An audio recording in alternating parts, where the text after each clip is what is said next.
Welcome to Through the Bible via FEBC Radio. Join us in discovering the beauty and mystery of God's Word. Each study is amazing in its own way. Let's begin.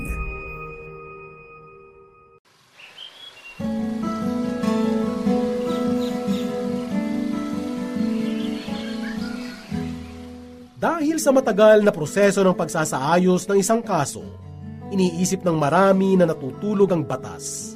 Ang ganitong kalagayan ay nararanasan lalo't higit na mga mahihirap nating kababayan.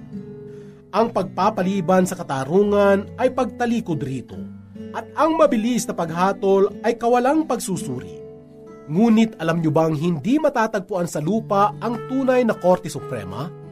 Iyan ang katotohanan ng matatagpuan natin sa 18 kabanata ng Lucas, 1 hanggang 14 na talata. At iyan rin ang mensaheng ihahatid sa atin ni Pastor Dan Abangco. Dito lamang po sa ating programang Ang Paglalakbay. Kamusta po kayo mga kaibigan? Sana po kayo ay nasa maayos na kalagayan at handang matuto at makinig ng salita ng Panginoon. Ako po si Pastor Dan Abangco. Samahan po ninyo ako at tayo ay patuloy na mag-aral ng salita ng Panginoon. Bago natin simula ng pag-aaral ng kabanatang ito, nais kong magpahayag ng ilang mga bagay tungkol sa Panginoong Hesus. Ako'y naniniwala na si Hesus ay Diyos na nagkatawang tao. Naniniwala din ako na walang kulang sa persona ng kanyang pagkadiyos.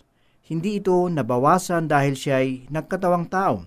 Ganoon din naman, walang labis sa kanyang pagkatao. Dahil siya ay perpekto at ganap na naging tao. Siya ay tunay na Diyos at tunay na tao. Ang totoo, kung tayo'y naroon sa panahon ng kanyang pagmiministeryo, tiyak masisiyahan tayong kasama siya, sapagkat naniniwala ako na si Jesus ay masayahing kasama. Marunong ding ngumiti at tumawa. Kagigiliwan mong makahalubilo siya sa panahong iyon.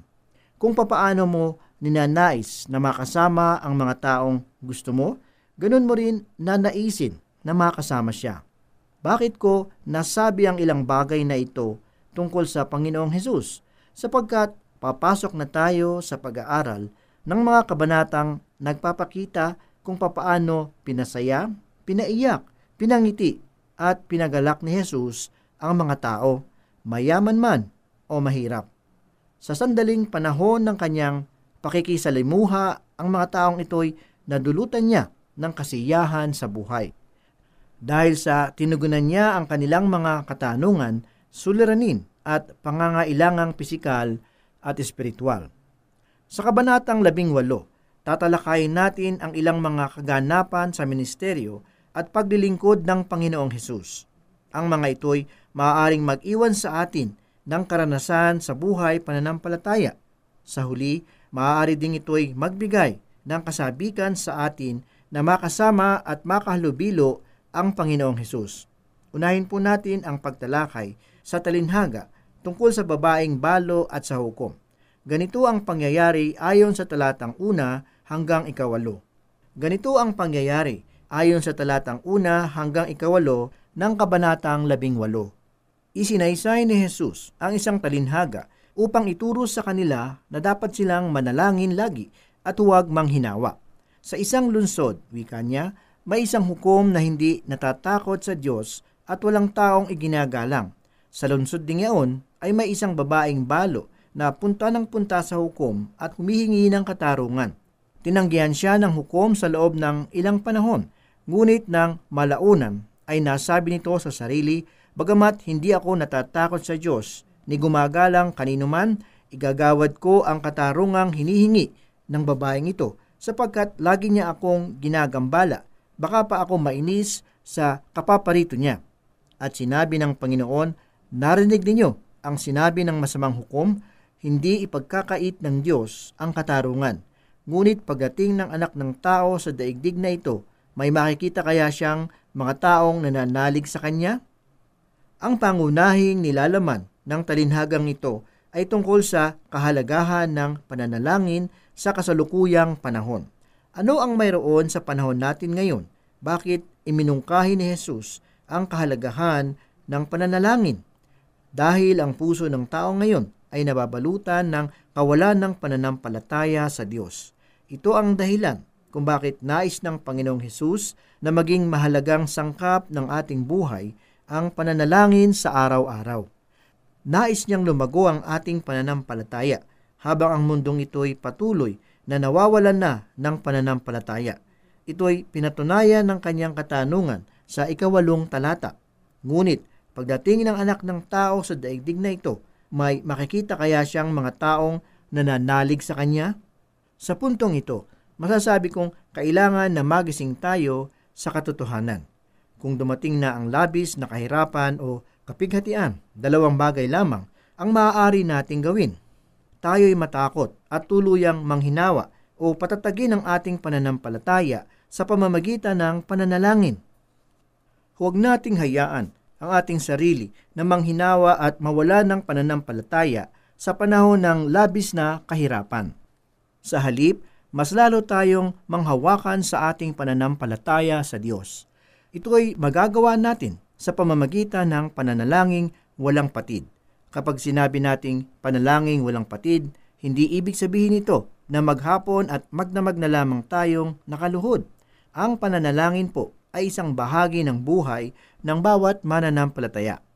Naaalala pa ba ninyo ang sinabi ni Apostol Pablo sa Aklat ng Roma, Kabanata 8, talatang 26? Gayon din naman, tinutulungan tayo ng Espiritu sa ating kahinaan. Hindi tayo marunong manalangin ng wasto, kaya't ang Espiritu ang tumutulong para sa atin sa paraang hindi magagawa ng pananalita. Ito ay nagpapakita na kadalasan hindi talaga natin alam kung ano ang ating ipinapanalangin at papaano mananalangin. Subalit ganoon pa man, sa ating espiritu at puso, alam natin na tayo'y tumatawag sa Panginoon sa mga oras at panahong iyon. Ito'y pananalangin. Kumikilos tayo at gumagawa habang ang puso at espiritu natin ay nakikipag-ugnay, tumatawag sa ating Diyos na buhay. Ito ang ibig sabihin ng pananalangin walang patid. Ngayon, balikan natin ang pangyayari. Ayon sa talinhaga, mayroong isang hukom na hindi kumikilala at hindi natatakot sa Diyos. Siya na yata ang pinakamasamang tao sa kanilang bayan. Lahat ng kanyang ginagawa ay para lamang sa kanyang sarili. Nais niya na ang sariling ambisyon, kasiyahan at kapurihan lang ang masusunod. Sa ganitong uri ng pagkatao, masasabi natin na tunay siyang walang takot sa Diyos. Wala din siyang galang sa kapwa-tao. Ako'y naniniwala na maging sa balong babae na humingi sa kanya ng katarungan ay wala din siyang galang at kahabag. Samantala, ang balong babae ay patuloy ng paghingi ng katarungan sa hukom. Humingi siya ng katarungan dahil siya'y pinagmamalupitan at masama ang pakikitungo sa kanya. Ang pangyayaring ito'y pangkaraniwan ng pangyayari ngayon. May mga taong dumudulog sa hukuman upang magsampa ng reklamo. Bago niya makausap ang hukom, dadaan na muna siya sa kalihim nito. At tiyak kung may mahalagang ginagawa ang hukom, sasabihin ng kanyang kalihim na hindi ito maaaring gambalain. Isalaysay na lang ninyo sa akin ang inyong reklamo at sasabihin ko na lamang sa hukom, dagdag pa ng kalihim. Dahil dito, walang magawa ang kawawang tao, kundi sabihin na lamang sa kalihim ng hukom ang kanyang reklamo. Ako po ay isang mahirap na tao lamang, pasimula niya. Ako'y naninirahan malapit dito sa bayan. Ako'y nangangamba na baka bukas ay wala na akong matirhan dahil pilit na sinasakop ng aking kapitbahay ang maliit na lupang kinatatayuan ng aking bahay. Dahil dito, nagmamadaling pinuntahan ng kalihim ang hukom at sinabing may isang mahirap tayong kababayan na naghahanap sa inyo. Papasukin mo siya, wika ng hukom. Akong bahala sa kanya. Pumasok nga sa kanyang tanggapan ang kawawang tao at ipinaliwanag ang kanyang kalagayan. Pagkatapos ng 3 minutong pakikipag-usap ng hukom sa taong nagrereklamo, sinabi niya na wala siyang magagawa sa kalagayan niya. Kaya pinaalis na niya ang kawawang babae. Ganito ang unang naging karanasan ng babaeng balo sa kamay ng hukom na walang takot sa Diyos. Subalit, hindi dito nagtatapos ang lahat dahil naging mapilit ang babaeng balo sa paghingi ng katarungan sa hukom. Kaya nga, sa 4 hanggang 5, Tumugon ang hukom at iginawad ang katarungan sa sinapit ng babaeng balo. Pagkatapos ipahayag ng Panginoong Hesus ang talinhagang ito, kanya namang sinabi sa mga nakikinig ang ganitong kataga, simula talata 6 hanggang 8. At sinabi ng Panginoon, narinig ninyo ang sinabi ng masamang hukom. Hindi ipagkakait ng Diyos ang katarungan, ngunit pagdating ng anak ng tao sa daigdig na ito, may makikita kaya siyang mga taong nananalig sa kanya? Sinasabi ng iba na ang talinhagang ito ay may kinalaman sa kahalagahan ng pananalig. Ang talinhagang ito ay hindi tungkol sa haba ng panalangin, na para bang pakikinggan lamang tayo ng Diyos kung ulit-ulitin natin ang pananalangin. Sa Mateo 6, talata 7 ay ganito ang sinasabi, ang pananalangin ay huwag paulit-ulit tulad ng ginagawa ng mga pagano pagkat akala nila'y didinggin sila dahil sa dami ng salita. Nais kong sabihin na ito'y talinhagang nagpapakita ng pagkakaiba ng dalawang katotohanan. Hindi ito talinhaga ng paghahalintulad. Ang salitang parabol o talinhaga ay nagmula sa dalawang Griegong salita. Ang kahulugan ng para ay malapit o nariyan lang sa iyong tabi. Ang balyo naman ay isang pandiwa na may kahulugan na ipukol. Dito natin nakuha ang salitang bola. Ayon sa kabuluhan ng salitang ito, ang ibig sabihin ng talinhaga ay katulad ng isang bagay na iyong pinukol sa isang bagay na dapat pagpukulan ito. Halimbawa, ang isang patpat na ginamit na panukat sa mesa ay maaaring ituring na talinhaga ng mesa. Maaaring ipakita ng sukatang patpat kung gaano kataas at kalapad ang mesa. Talinhaga ang ginamit ng Panginoong Hesus upang ilarawan ang isang makalangit na katotohanan at aral. Gumagamit siya ng talinhagang nagtuturo ng pagkakatulad at talinhagang nagtuturo ng pagkakaiba. Ngayon, balikan natin ang talinhagang tungkol sa babaeng balo at sa hukom. Ang unang katotohanan na nais ipahayag ng Panginoong Hesus sa talinhagang ito ay ang katanungang kung sila'y lalapit upang dumalangin sa Diyos. Sa palagay ba nila ang Diyos ay hindi makatarungan bilang hukom? Ito rin ang katanungan sa ating lahat. Kung lalapit tayo sa Diyos sa pananalangin, sa palagay kaya natin, ang Diyos ay katulad ng isang politiko o isang mandarayang hukom? Sa palagay mo ba, gumagawa lamang ang Diyos dahil sa isang politikal na dahilan? Kaibigan, kung ganito ang iniisip at tingin mo sa Diyos, ikaw ay nagkakamali. Siya ay hindi isang manlilinlang na Diyos. Siya ay Diyos na katwiran at makatarungan magpasya sa lahat ng bagay. Kung ang hukom na hindi pa makatarungan ay nakinig at tumugon sa babaeng balo dahil sa kanyang patuloy na paglapit, bakit kailangan mong magsawa at mawalan ng pag-asa ng paglapit sa Diyos? Bakit marami sa ating mga mananampalataya ang nabibigo sa kanilang pananalangin? Alam mo ba, kaibigan, ang Diyos ay isang makatwiran na Diyos? Kung paniniwalaan natin ito, nakatitiyak ako na may magandang pagbabago sa ating pananalangin. Kaya, huwag tayong mag-atubili na lumapit at manalangin sa Diyos. Dapat nating paniwalaan ang sinabi sa Aklat ng Hebreyo, 10 kabanata, talatang 21 hanggang 23. Tayo'y may isang dakilang saserdote na namamahala sa sambahayan ng Diyos. Kaya't lumapit tayo sa Diyos ng may tapat na kalooban at matibay na pananalig sa Kanya. Lumapit tayong may malinis na budhi sapagkat nalinis na ang ating mga puso at nahugasan na ng dalisay na tubig ang ating mga katawan. Magpakatatag tayo sa ating pag-asa at huwag mag-alinlangan sapagkat tapat ang nangako sa atin. Ang ikalawa namang talinhaga sa kabanatang ito ay tungkol sa talinhaga ng Pariseo at Publikano. Ito'y may kinalaman sa pananalangin. Basahin natin ang pangyayari sa 9 na talata hanggang 14. Sinabi rin niya ang talinhagang ito sa mga taong ang tingin sa sarili matuwid at humahamak naman sa iba. May 2 lalaking pumanik sa templo upang manalangin. Ang isa'y Pariseo at ang isa namay Publikano. Tumindig ang Pariseo at pabulong na nanalangin sa kanya ng ganito, O Diyos, nagpapasalamat ako sa iyo pagkat hindi ako katulad ng iba, mga magnanakaw, mga mandaraya, mga mangangalunya, o kaya'y katulad ng Publikanong ito. Makalawa akong nag-aayuno sa loob ng 1 linggo nagbibigay ako ng 10 ng lahat kong kinikita. Samantala, ang publikano'y nakatayo sa malayo, hindi man lamang makatingin sa langit, kundi dinadagukan ang kanyang dibdib at sinabi, O Diyos, mahabag po kayo sa akin, isang makasalanan. Sinasabi ko sa inyo, ang lalaking ito'y umuwing kinalugdan ng Diyos, ngunit hindi ang isa. Sapagkat ang sinumang nagpapakataas ay ibababa, at ang nagpapakababa ay itataas. Alam na alam ng marami ang tungkol sa talinhagang ito. Sinasabi ng marami na ito'y tuwirang pagtuligsa ni Jesus sa mga taong pinapalagay na sila'y mas matuwid kaninuman. Ganoon pa man, hindi layunin ni Jesus na saktan ang kanilang damdamin sa pamamagitan ng talinhagang ito. Sa halip, nais niyang tulungan silang makita ang katotohanan. Ayon sa talinhaga, may 2 lalaking pumunta sa templo upang manalangin. Ang isa ay Pariseo at ang isa naman ay publikano. Kung sa pagiging makasalanan ang pag-uusapan, wala talagang pagkakaiba ang dalawang ito.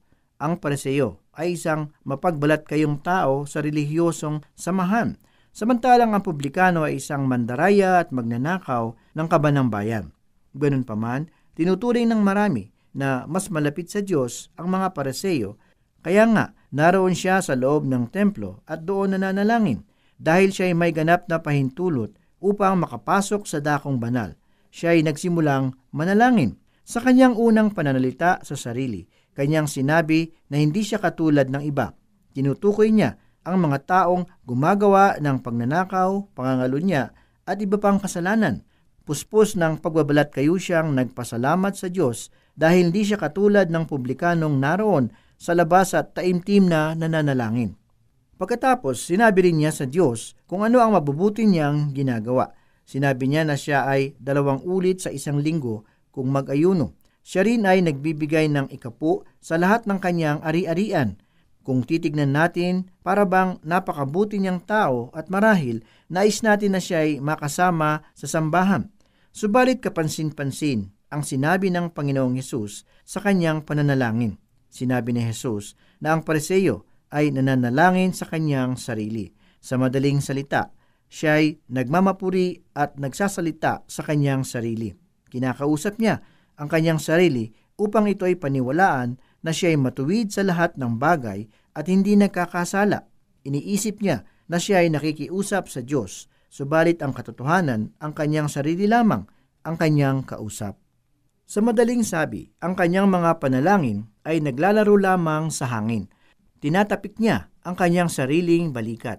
Pinaniniwala niya ang kanyang sarili na siya ay matuwid at hindi nagkakasala.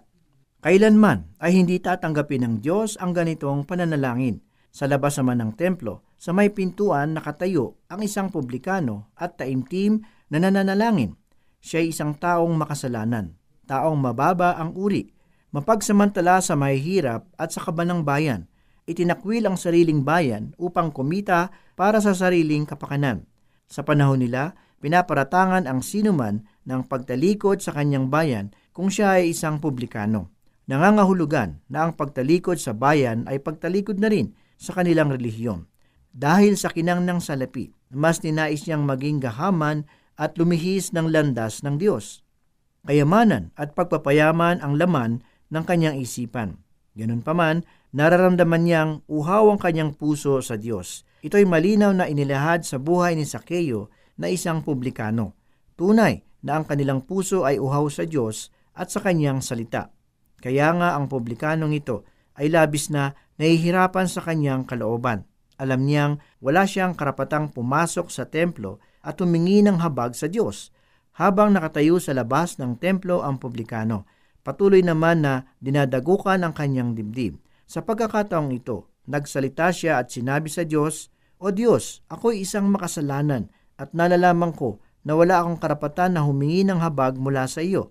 Subalit kung ako'y makasusumpong ng awa mula sa iyong mga mata, nais ko sanang tanggapin ang habag na nagmumula sa iyo. Kahabagan mo ako, O Diyos.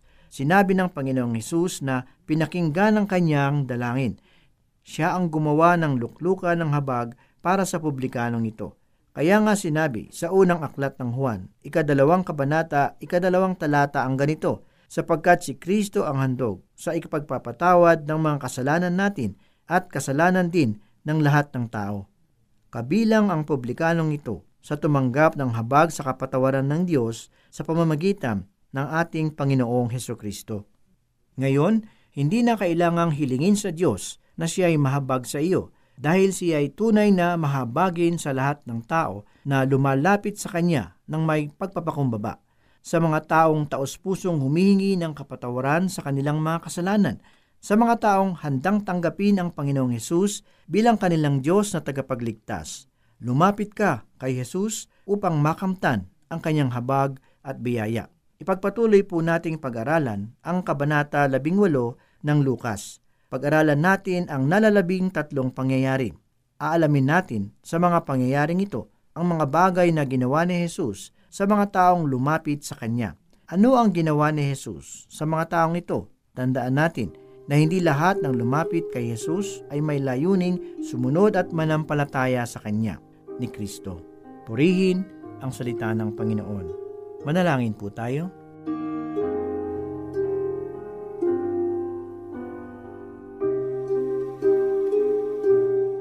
Muli kami po ay nagpapasalamat at nagpupuri sa iyong banal na pangalan, Panginoon, sapagkat kami po ay natuto na naman sa pag-aaral at pagbubulay ng iyong banal na aklat. Salamat, Panginoon, nawa ito ay patuloy na maging pagpapala sa amin at magpatibay ng aming pananampalataya sa iyo. Ito po ang aming samot dalangin sa pangalan ni Jesus. Amen. For more teaching from God's whole Word, you can listen through this station, FEBC Radio. For questions, comments, Bible requests, or learning resources, email us at bzasinfo@febc.ph. This is Through the Bible. See you again for more learning on the next episode.